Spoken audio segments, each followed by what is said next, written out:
সুপ্ৰভাত স্বাগতম জনাইছোঁ মোৰ ইউটিউব চেনেলটোলৈ। আপোনালোক সকলোৰে আজিৰ দিনটো শুভ হওক। আহকচোন কেইটামান মহৎ লোকৰ বাণীৰে আজিৰ দিনটো আৰম্ভ কৰোঁ।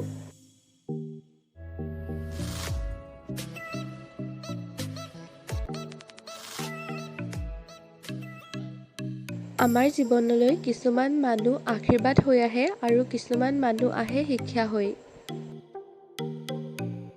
বিশ্বাস হৈছে এনে এটা শক্তি যি এটা বস্তুক নিজৰ লগত সকলো পৰিস্থিতিৰ মাজতো ধৰি ৰখাত সহায় কৰে। বিশ্বাসে মানুহৰ জীৱনৰ গতিপথক সলনি কৰিব পাৰে।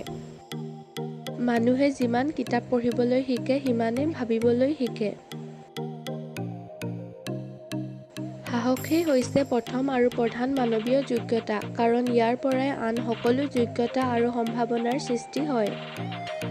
কৰ্মই উপাসনা, হাঁহিয়েই জীৱন। ভিডিঅ'টো শেষৰলৈকে চোৱাৰ বাবে ধন্যবাদ। Bye bye.